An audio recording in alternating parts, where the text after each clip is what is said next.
Kenaikan harga komoditas kedelai di Lampung Utara membuat para pengusaha terpaksa harus mengurangi jumlah produksi. Seperti yang dilakukan Ruslani, salah satu pengusaha pembuatan tahu di Kelurahan Sri Basuki, Kecamatan Kota Bumi, Senin siang. Selain pengurangan jumlah produksi, Ruslani juga terpaksa melakukan sistem giliran kepada 4 karyawannya. Jika biasanya setiap hari 4 orang karyawannya itu bekerja bersamaan, kini dibagi 2 orang setiap hari.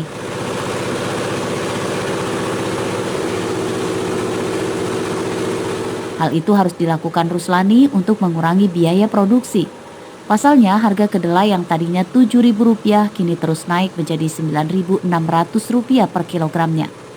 Ruslani juga memilih memperkecil ukuran tahu daripada menaikkan harganya.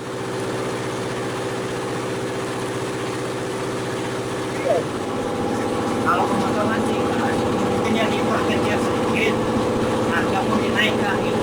Omset kita sendiri om? Omset kita ya nanti menurun paling kita 50% lah. Ada nggak om? Pengurangan karyawan sendiri om? Ya, kalau karyawan sendiri ya kalau pengurangan sih ya sementara yang diistirahatkan digantian gitu. Kondisi itu menurut Ruslani pun jelas berpengaruh pada omsetnya yang terus menurun.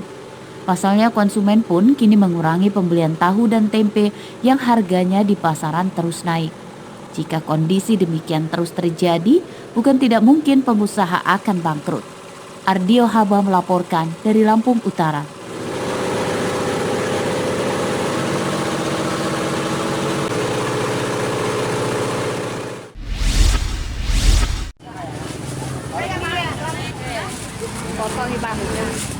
Masih dari informasi dampak kenaikan harga kedelai. Dari pantauan di beberapa pasar tradisional di Lampung Utara, harga tahu dan tempe masih cukup tinggi akibat terimbas naiknya harga kedelai.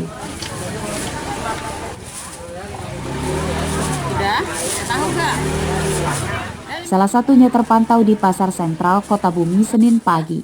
Penjual tahu tempe terpaksa menaikkan harga karena harga dari pihak pemasok juga naik. Oh, yang asin gitu ya.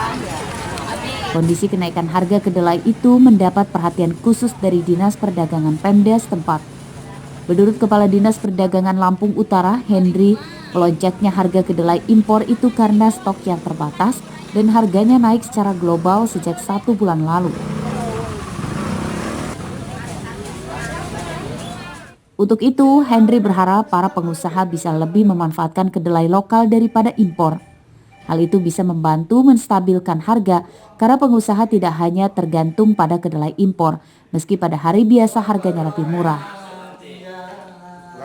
Apabila dimungkinkan untuk memberdayakan petani lokal gitu. Jika kita ini memungkinkan ada petani lokal yang artinya mempunyai mata pencarian sebagai petani kedelai gitu kan. Kenapa enggak kita beralih ke lokal untuk jika lebih rendah daripada yang impor gitu kan.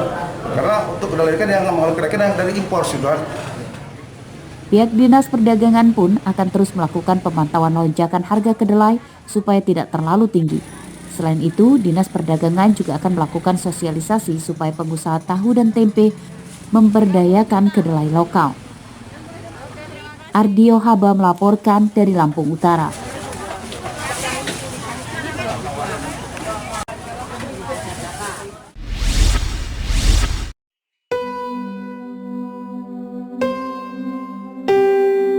Banyak orang mungkin sudah pernah mendengar penyakit hepatitis B atau infeksi organ hati serius, namun sedikit yang mengetahui atau melihatnya secara langsung.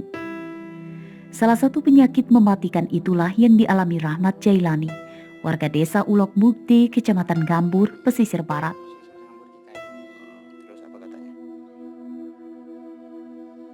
Sejak sekitar 3 tahun lalu, pria 53 tahun itu hanya bisa terbaring lemas di atas kasur. Setiap hari, hanya anak perempuannya yang berusia 11 tahun yang menemaninya. Sementara anak laki-lakinya harus bekerja untuk memenuhi kebutuhan sehari-hari.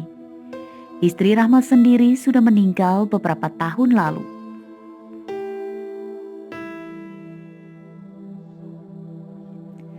Dengan sabar, gadis kecil itu mengurus seluruh keperluan ayahnya, mulai dari memasak, membersihkan tubuh sang ayah, hingga mengantarkan ke rumah sakit untuk pemeriksaan dan pengobatan.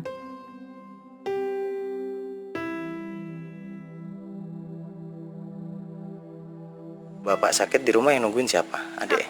Aku. Lah, cuman adik sendiri yang ini, Iya. yang jagain. Terus kakak-kakaknya pada kemana? Kalian kerja. Kakaknya kerja. Adik sekarang usianya berapa? 11. 11 tahun. Ini masih sekolah nggak? Masih. Sekolah di mana? SDN 47 Keroi. Jadi siapa yang nyuapin makan bapak? Bapak makan sendiri. Yang masak siapa? Aku. Adik. Udah biasa ya, udah biasa ngurusin bapak. Udah. Menurut aparat desa setempat, pengobatan Rahmat memang ditanggung BPJS. Namun pihak dokter menyarankan Rahmat meneruskan pengobatannya ke RSCM Jakarta. Karena ketiadaan biaya itulah, akhirnya Rahmat terpaksa menghentikan pengobatannya.